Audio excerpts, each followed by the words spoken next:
এই সব কি হচ্ছে? উনি ইন্ডাস গ্রুপের চেয়ারম্যান। এত বড় ভুল তোমরা করলে কিভাবে? এখন রবি আর কী বা বলতো? এর মধ্যে শিবাই কিছু বলেনি, কিন্তু শিবায়ের মুখ দেখে ডিআইজি এটা বুঝতে পেরেছিলেন যে সে একদমই খুশি নয়। এমন অবস্থায় ডিআইজি শিবাইকে বললেন, আপনি বাইরে গিয়ে আরামে বসুন, আমি এদের সাথে কথা বলছি। শিবায় কথাটি শুনে উঠে দাঁড়াল এবং বাইরে চলে গেল। ডিআইজি উকিলকে ইশারা করলেন। উকিল রবিকে কিছু কাগজ দিলেন। এফআইআর লিখেছ? ডিআইজি রবিকে জিজ্ঞেস করলেন। স্যার, আমি তো। দ্বিতীয়বার এই ধরনের ভুল যেন না হয়, না হলে তোমার সাথে সাথে আমার চাকরিও যাবে। ডিআইজি ধমক দিয়ে রবিকে বললেন। শিবায় বাইরে আসা মাত্রই অবাক হয়ে গেল। সে দেখল অবন্তিকা সেখানে বসে আছে। অবন্তিকার পাশে গিয়ে বসতেই শিবায় লক্ষ্য করল তার চোখে জল। শিবায়কে দেখে অবন্তিকাও খুশি হল। তুমি ঠিক আছো তো? আমি তো ঠিক আছি। তুমি এটা বলো যে তুমি এখানে কিভাবে? প্রথমে তুমি আমাকে বাঁচিয়েছিলে, এখন আমার পালা। আসলে আমি বুঝতে পারছিলাম না কি করব, তাই আমার জমানো সব টাকা নিয়ে চলে এলাম, অবন্তিকা জানালো। এ কথা শুনে শিবায়ের চোখ ভিজে এলো। তো তুমি টাকা দিয়ে আমাকে ছাড়াতে চেয়েছিলে? তুমি তো জানো এটাকে ঘুষ দেওয়া বলে। আমি তাড়াহুড়ো করে যা বুঝেছিলাম তখন আমার এটাই ঠিক মনে হয়েছিল, কিন্তু যদি এই টাকাগুলো চলে যেত তবে তোমার প্রতিদিনের খরচ কিভাবে চলত? আমার জন্য সেই মানুষটিকে বাঁচানো বেশি জরুরি ছিল যে খারাপ সময়ে আমার প্রাণ বাঁচিয়েছিল। অবন্তিকার এই কথা শিবায়ের হৃদয় স্পর্শ করল। সাথে সাথেই শিবায়ের মুখে এক চওড়া হাসি ফুটে উঠল। শিবাইকে হাসতে দেখে অবন্তিকাও খুশি হয়ে গেল। কিন্তু শিবায় তাকে কিভাবে বলতো যে সে অন্য কেউ নয়, বরং ইন্ডাস গ্রুপের চেয়ারম্যান ছিল? কিছু না ভেবেই অবন্তিকা তার জমানো টাকা শিবায়ের সাহায্যের জন্য খরচ করার কথা ভেবে নিয়েছিল। অন্যদিকে শিবায় মনে মনে ভাবতে লাগল যে একদিকে নন্দিনী ছিল, যার সাথে ৩ বছর কাটানোর পরেও সে কোনো পরোয়া করেনি এবং তাকে জেলে যেতে দিয়েছিল। আর অন্যদিকে অবন্তিকা ছিল, যে কিছু না ভেবেই তার জন্য নিজের সবকিছু বাজি রাখতে চেয়েছিল।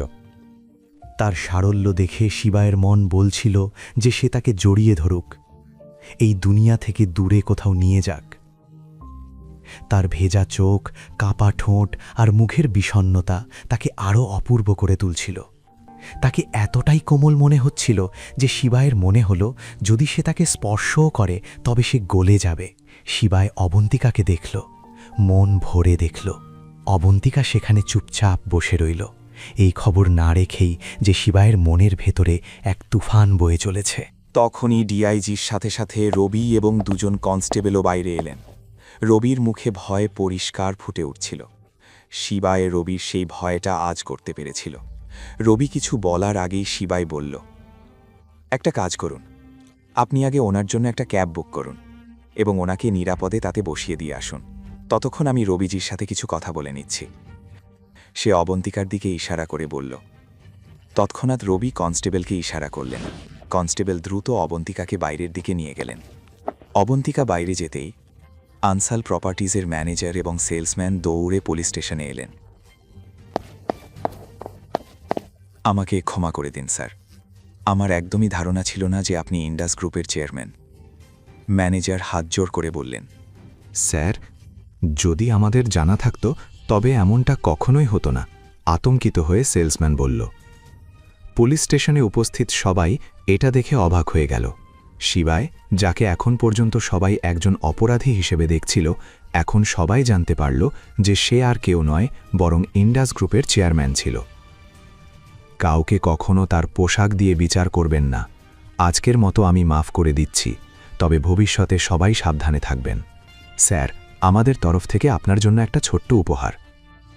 ম্যানেজার নিজের পকেট থেকে একটি চাবি বের করে শিবাইকে দিতে চাইলেন। এটা কি? স্যার, এটা আমাদের পক্ষ থেকে আপনার জন্য একটা ছোট্ট গিফট। এটা আপনার নতুন ভিলার চাবি। আমি কারো ক্ষতি করতে চাই না, আপনি এটা নিজের কাছেই রাখুন। না স্যার, আমাদের কোনো ক্ষতি হবে না, প্লিজ স্যার এটা রেখে দিন। ম্যানেজারের অনেক অনুরোধের পর শিবাই চাবিটা নিয়ে নিল এবং ডিআইজিকে বলল, আমার এখন চলা উচিত। এই বলে শিবাই সেখান থেকে বেরিয়ে গেল। ক্যাবে বাইরে অপেক্ষা করতে করতে অবন্তিকা এটাই ভেবে যাচ্ছিল যে নিশ্চয়ই শিবায় খুব বড় কোনো লোক। তাই সবাই তাকে এত সম্মান দিচ্ছিল। কিছুক্ষণ পর শিবায়ও এসে ক্যাবে বসল। অবন্তিকার সাথে সাথে শিবাইকে জিজ্ঞেস করল, আচ্ছা তুমি কে? আর সব লোক তোমাকে এত সম্মান কেন দেয়? আমি জানতাম এই প্রশ্নটা তোমার মনে আসবেই।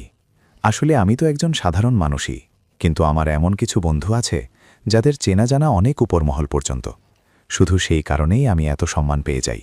শিবাই খুব দক্ষতার সাথে অবন্তিকার প্রশ্নের উত্তর দিল। অবন্তিকাও এই উত্তর শুনে মেনে নিল যে শিবাই কেবল একজন সাধারণ মানুষ ছিল।